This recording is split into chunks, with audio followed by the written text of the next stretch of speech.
Shalom y bienvenidos a Vía Hafta Yisrael, una frase hebrea que significa amarás a Israel. Esperamos que se queden con nosotros, ya que nuestro maestro, el Dr. Baruch, nos compartirá una enseñanza expositiva de la Biblia. El Dr. Baruch es profesor titular del Instituto Sera Abraham, con sede en Israel. Aunque todos los cursos en el instituto se imparten en hebreo, el Dr. Baruch se complace en compartir esta enseñanza en inglés con doblaje al español.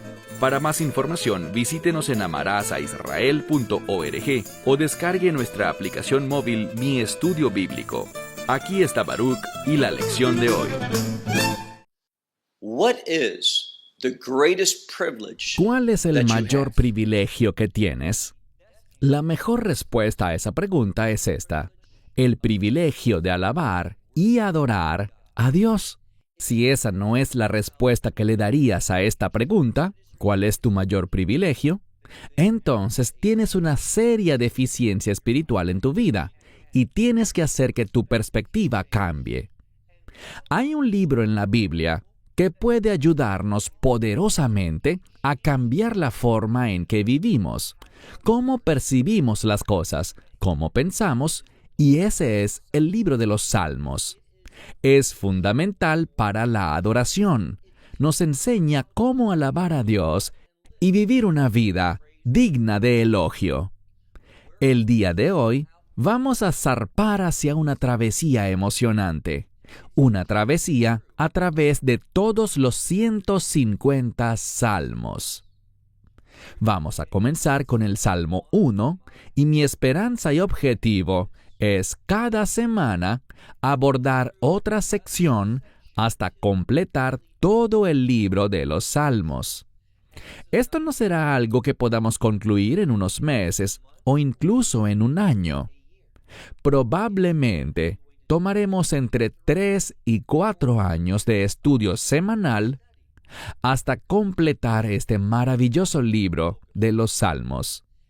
El libro de los Salmos en hebreo se llama Sefer Tehillim, el libro de Tehillim, que significa alabanzas.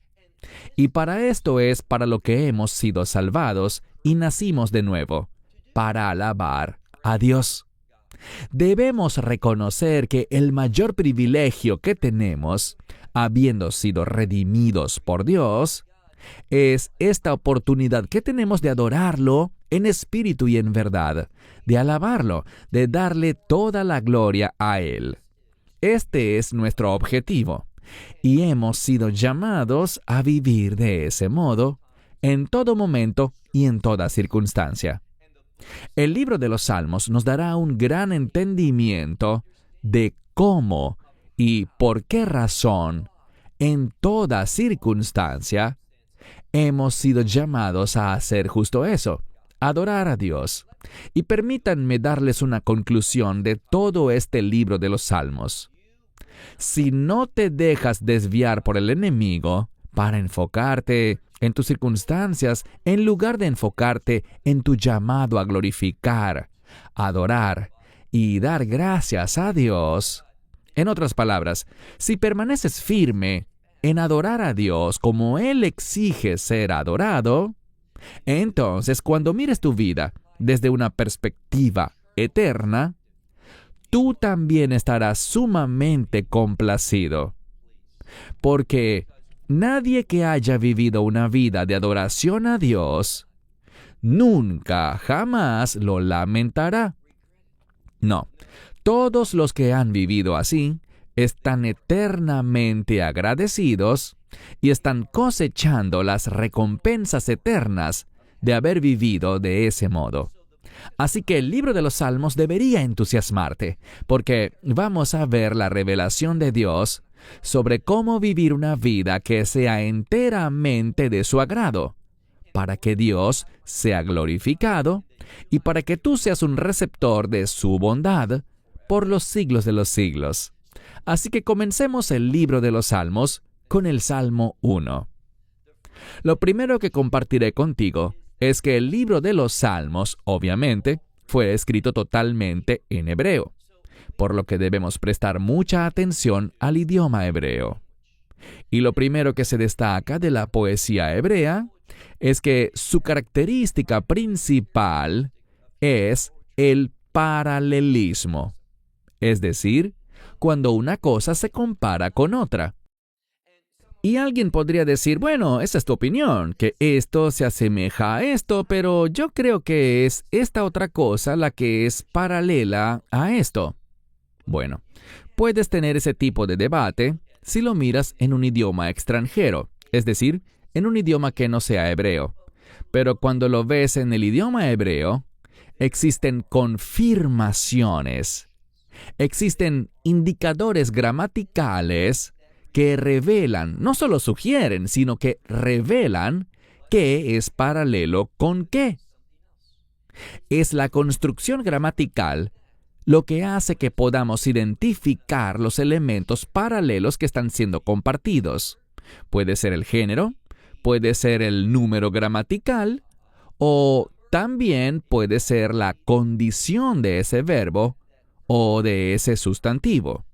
Así que no tenemos nada que adivinar, podemos estar seguros. De cualquier manera, será en nuestro estudio del Salmo 2 la próxima semana cuando dedicaré más tiempo al paralelismo.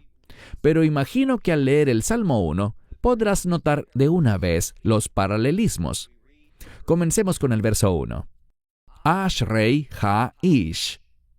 Ashrei es un término que significa ser feliz o ser bendecido.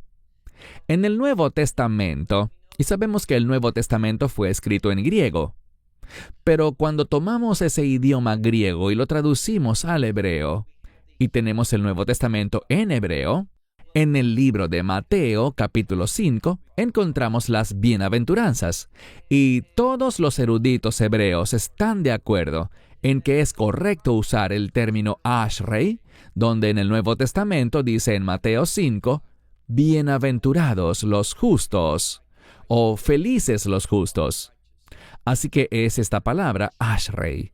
Y noten la siguiente frase, Ashrei ha-ish. La palabra ish significa varón, pero el término ha-ish, escuchen bien esta sílaba, ha, es una sola letra en hebreo y expresa o se usa como artículo definido. ¿Qué significa eso? No estamos hablando de un hombre, y este puede ser un término inclusivo para hablar de hombres o mujeres. No estamos hablando de una persona, sino de la persona, una persona específica. Lo que nos está revelando este pasaje aplica solamente para personas específicas, aquellos que cumplen con ciertos criterios y condiciones. Este salmo tiene relevancia única y exclusivamente para aquellos que cumplen los puntos que veremos a continuación. Así que comencemos. Bienaventurado es el varón que no caminó o anduvo, y lo dice justo así. Muchos lo escriben en tiempo presente, pero debemos darnos cuenta de que estamos hablando de lo que la mayoría de los eruditos cristianos llamarían el tiempo perfecto. Y eso está bien. Los estudiosos hebreos de la actualidad simplemente dirían que está en pasado. Pero la verdad es esta. A menudo en hebreo, no nos preocupamos tanto por el tiempo verbal, si es presente, pasado o futuro. Lo que buscamos es determinar si un evento se ha completado totalmente o si estamos hablando de una situación que es predominante en general. Y aquí estamos viendo la manera predominante como una persona anda. Él anduvo de esta manera, sigue caminando de esta manera y muy probablemente continuará caminando de la misma forma. Esta es su definición. Esto revela una característica predominante de ese individuo. Entonces leemos que este sujeto es feliz, es bendecido, ¿por qué? Porque no caminó o anduvo en el consejo de malos. Esto es importante porque, mira esta palabra, consejo. En este punto debemos preguntarnos lo siguiente: ¿dónde estoy hallando consejo para mi vida? ¿Cuáles son las fuentes a las que recurro, en las que confío, al tomar una decisión, las que me encaminan hacia una dirección para mi vida? Y esta es la verdad. La mayoría de las personas no están caminando o andando bajo la guía de los consejos piadosos, sino que han sido engañadas por la propaganda satánica y han caminado en el consejo de los malvados. Y eso es lo que nos advierte este salmo. Así que feliz es este varón, que no caminó en el consejo de los malvados y en el camino de los pecadores, él no estuvo. Entonces vemos que su caminar no es un caminar que tolere la maldad. Y su senda, el trayecto, el camino que toma, no es el camino. Él no se detiene, ni se ha detenido en la senda de los pecadores. Vemos algo aquí. Vemos que cuando actuamos bajo un consejo equivocado, eso nos conducirá a actuar o a comportarnos en pecado. En otras palabras, un consejo sin sabiduría, un consejo malvado, produce pecado en nuestra vida y nos posiciona donde no deberíamos estar, no en ese lugar donde disfrutaremos felicidad y bendiciones de Dios. Aquí encontramos que si alguien confía en el consejo de los malvados, se verá a sí mismo andando en la senda de los pecadores, no en contra de los pecadores, sino a favor de los pecadores, y esa es la implicación. Queremos ser personas que caminan no en el consejo de los malvados. Queremos ser personas que no se desvían a la senda de los pecadores. O, sigamos leyendo, última parte del versículo 1. Ni en silla. Y esta siguiente palabra, como dice aquí, letzim, es una palabra para burladores. La misma palabra puede usarse para describir a un payaso, a una persona que vive frívolamente, a alguien que no toma en serio las cosas de Dios, sus instrucciones, sus consejos y sus mandamientos. Así que pregúntate lo siguiente: ¿estoy abordando la vida de una manera frívola, sin ser espiritualmente serio sobre las decisiones que tomo? Esto está muy claro. En la silla de los burladores, él no se ha sentado. Este simplemente no es su lugar. Él se encuentra por completo en una manera diferente de vivir, en un lugar distinto y en un camino diferente. Si no abrazamos ese camino, entonces nos encontraremos infelices, sin la bendición de Dios y sin producir fruto. Aquí hay un énfasis en el resultado, no solo una paz interior, sino un desempeño exterior. Ahora bien, debo decir esto porque recibo muchos correos electrónicos de personas exhortándome y reprendiéndome, pero quiero decir que estoy de acuerdo con ellos. No somos salvos por nuestra conducta, pero no saquen la conclusión errada que muchos sacan. Que a Dios supuestamente no le importan mis acciones. A Él solo le importa la condición del corazón. Bien, claro que le importa la condición del corazón, pero cuando nuestro corazón tiene una condición correcta, nos vamos a conducir en rectitud. ¿Ven la conexión? Corazón correcto, desempeño correcto. Lo vamos a ver aquí indiscutiblemente. Esto no está hablando de cómo nos hacemos salvos. Está hablando de cómo el pueblo de pacto de Dios, específicamente su pueblo del nuevo pacto, quienes están comprometidos en alabar a Dios y vivir una vida digna de admirar, cómo ellos actúan. ¿Cuál es el fruto de su conducta? Veremos eso en un momento. Ahora pasemos al versículo 2. Ki'im. Estas dos son palabras hebreas que significan porque y un sí condicional. pero juntas forman un modismo. No se puede traducir ki-im aisladamente, sino que debemos reconocerlas en su uso dentro del idioma coloquial.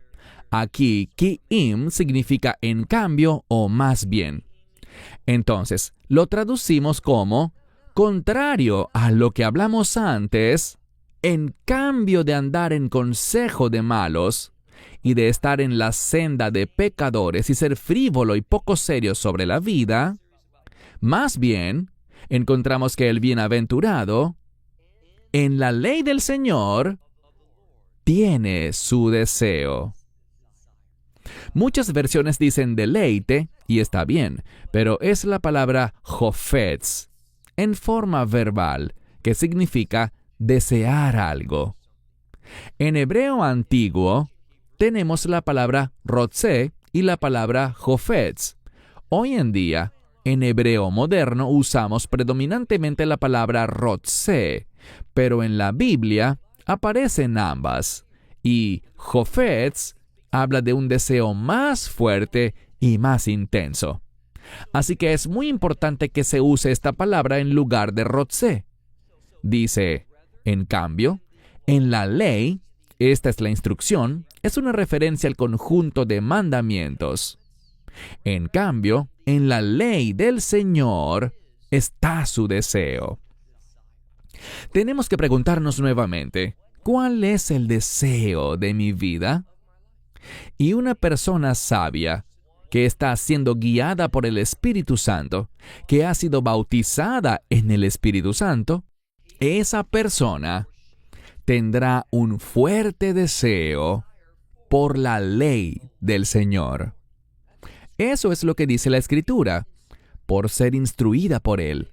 Esa persona lo buscará, lo perseguirá, estudiará para comprender las instrucciones de Dios.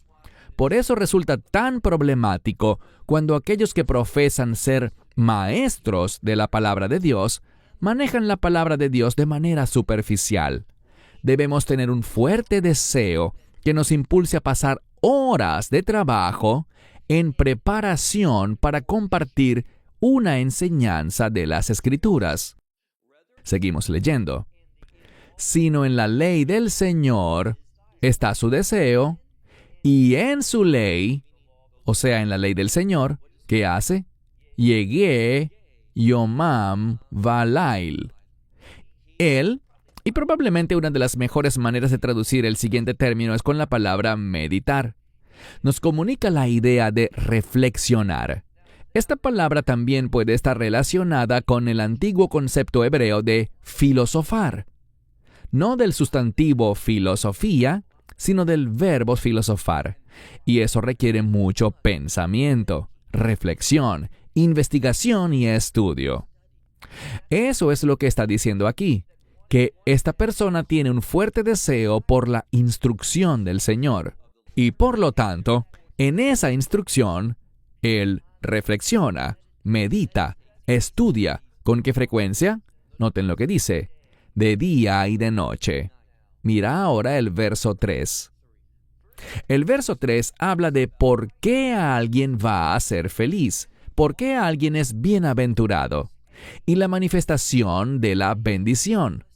Cuando yo puedo afirmar estas cosas, que no estoy caminando en consejos impíos, que no me detengo en el camino de los pecadores, y que mi morada, mi habitación, no está en el lugar de los que se burlan de las cosas de Dios, sino que en cambio, mi deseo y el énfasis de mi vida está en descubrir la instrucción, la sabiduría, la verdad de Dios. Cuando ese es el estilo de vida que define a la persona, lo siguiente es lo que esa persona puede esperar.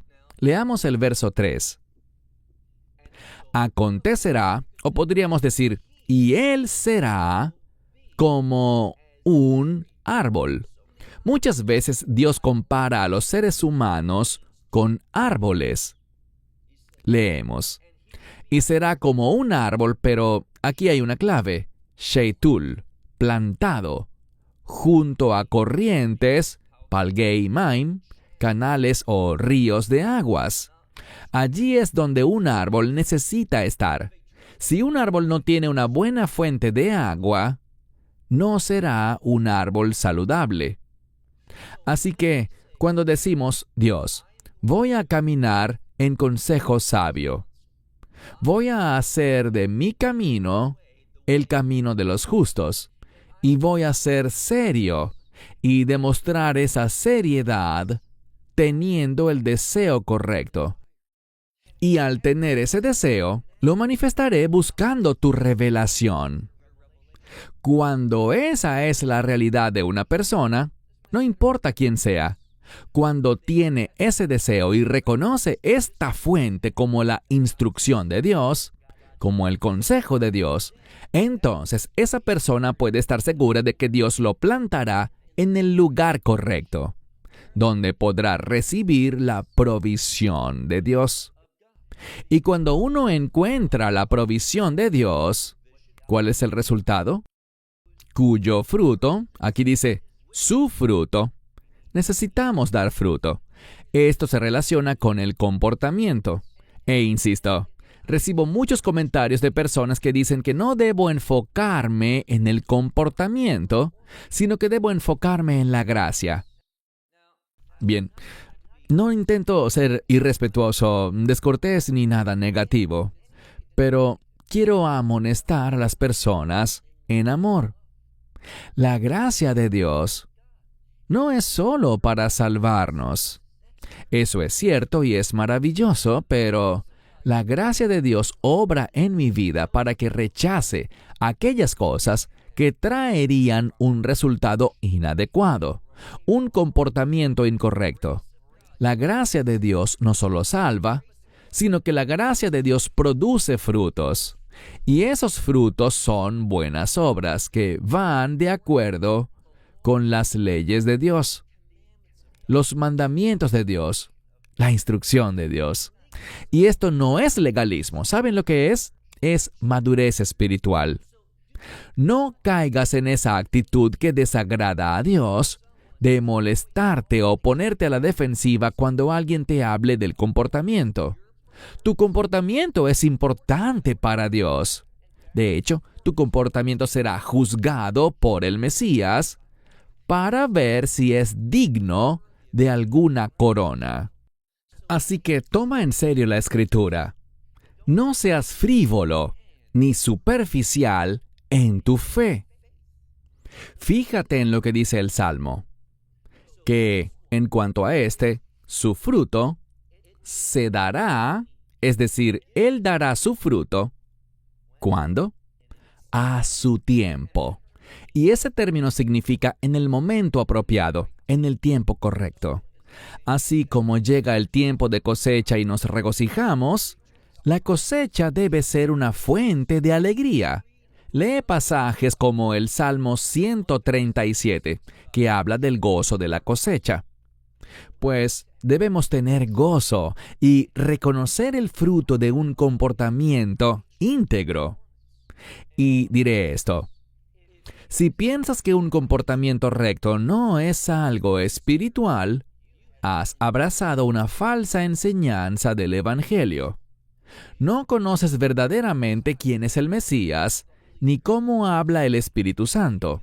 Has sido engañado. Estas son cosas serias. A veces debemos sacudir a las personas y predicarles para convicción. No solo para darles aliento, sino que sus corazones sean convencidos. Dice aquí, porque su fruto dará a su tiempo, y su hoja, o sus hojas, literalmente dice su hoja, no se marchitará. Y todo, noten esto, es algo enfático.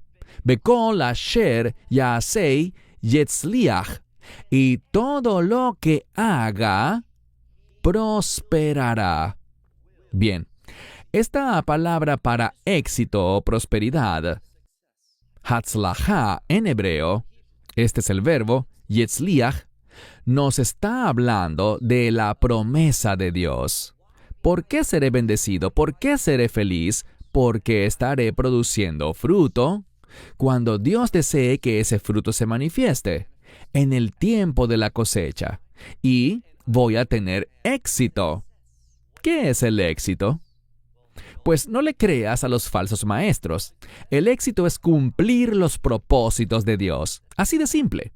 El éxito no tiene nada que ver con tu cuenta bancaria. Ahora bien, Dios a veces bendice a las personas financieramente como resultado de su fidelidad. Claro que sí. Y alabado sea Dios por ello. Pero comprende que el éxito puede y debe medirse en una variedad de maneras. Y lo que sucede es esto. El éxito es cumplir la voluntad de Dios.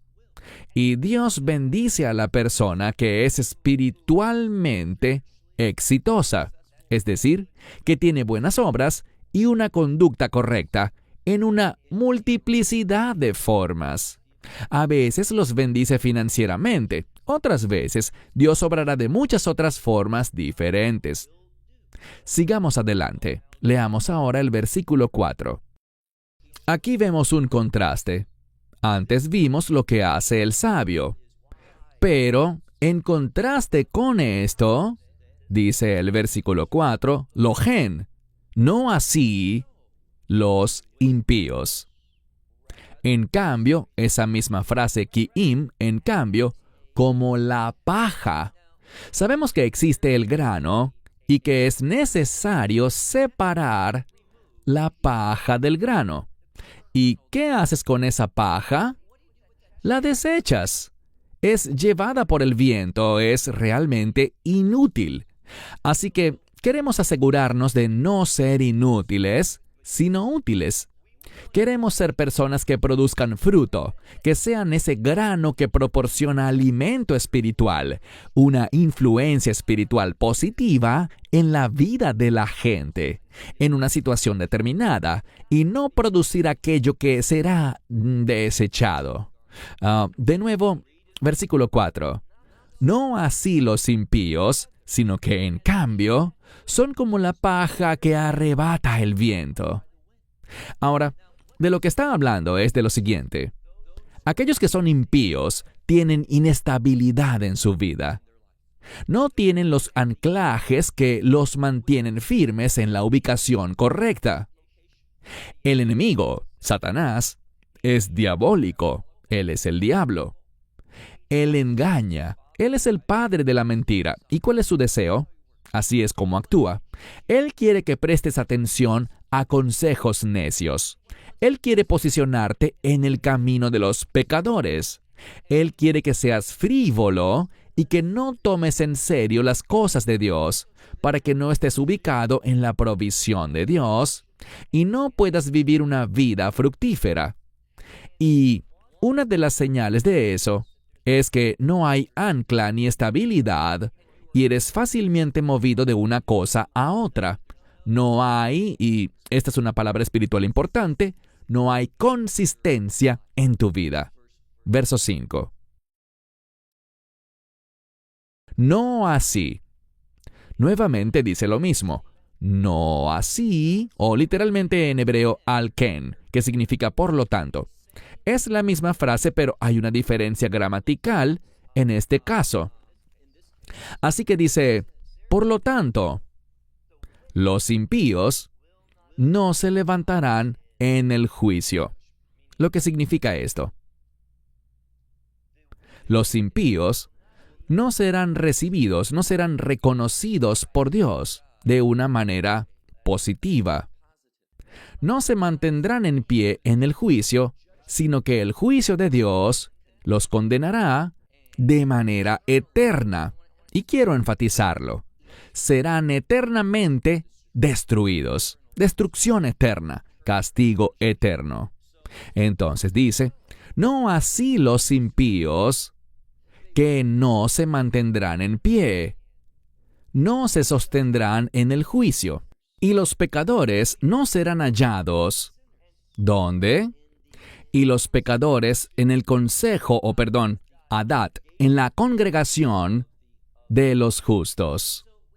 Aquí vemos la dicotomía, la diferencia entre los impíos y los justos.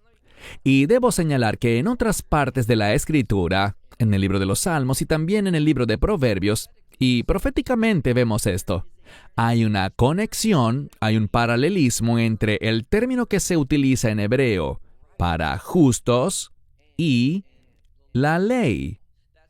Por eso Pablo dice, aquellos que no andan según la carne, sino según el Espíritu, cumplen la justicia de la ley. Pablo, habiendo sido un experto en el Tenaj, en la Biblia hebrea, trae esto mismo al Nuevo Testamento, inspirado por el Espíritu Santo, para revelarlo a los creyentes. Así que vemos, por tanto, los impíos no se levantarán en el juicio ni los pecadores en la congregación de los justos. ¿Por qué no? Versículo 6, nuestro último verso. Esto habla de la omnisciencia de Dios. Él conoce todas las cosas. Y leemos, porque el Señor conoce. Muy importante esta construcción gramatical, yodea, el tiempo presente que algunos llaman participio. No discutiremos mucho al respecto, pero esta construcción gramatical, sin importar cómo la quieran llamar, usualmente los judíos de una forma y los cristianos de otra, es una terminología que se refiere a la misma construcción gramatical. El significado de la construcción gramatical es el mismo, solo que lo llaman con términos diferentes. Porque el Señor conoce el camino de los justos. Y no es un término definido, dice, un camino de los justos, lo que significa que donde quiera que vaya, Dios lo sabe. Dios nunca se desconecta del justo. Así que Dios conoce el camino de los justos, pero el camino de los impíos perece o perecerá, será destruido. Así que esto es lo que debemos entender. Podemos caminar, vivir, es un estilo de vida, bajo la providencia, bajo la supervisión de Dios. Y ese es el camino recto. Es un camino que está arraigado en la revelación de Dios. El camino que te lleva a una vida con una conducta que agrada a Dios, buen fruto. O rechazamos eso y abrazamos el consejo de los malos. Caminamos en el camino del pecado. Somos frívolos y no tomamos en serio las cosas de Dios. Somos superficiales con su palabra y no meditamos en su verdad. Cuando vivimos de esa manera, lo que Dios nos advierte es que ese es un camino que conduce a la destrucción. Así que, ¿estás en el camino de los justos o en el camino de los impíos? ¿Vas a estar bajo la supervisión providencial de Dios? ¿O estarás en un camino que conduce a la destrucción eterna? Así de simple. Dios nos la pone fácil, ¿no es así? No hay similitud entre un camino y el otro. Elige sabiamente. Haz un compromiso ahora mismo. Oh Dios, al inclinar nuestras cabezas oramos a ti, para que podamos ser personas apasionadas por alabarte. Que entendamos que nuestro mayor privilegio es nuestro llamado a adorarte. Y, Dios, queremos utilizar ese privilegio. Queremos ser serios con ese privilegio. Queremos ser personas que vivan una vida que te glorifique a ti. Esta es nuestra oración, en el nombre de Yeshua. Amén. Cierro con esto hasta la próxima semana. Que Dios te bendiga ricamente. May God richly bless you. Esperamos que te hayas edificado con el mensaje de hoy y lo compartas con otros. Te invitamos a seguir nuestros estudios cada semana por este canal y por el portal de YouTube de Amarás a Israel. También puedes descargar nuestra aplicación móvil gratuita Mi Estudio Bíblico. Finalmente, para obtener más información sobre nosotros, visita nuestra web amarasaisrael.org, donde encontrarás otras conferencias de Baruch en audio, video y texto. Hasta el próximo programa. Que el Señor te bendiga en Yeshua HaMashiach, Jesús el Mesías, mientras caminas con Él. Shalom desde Israel.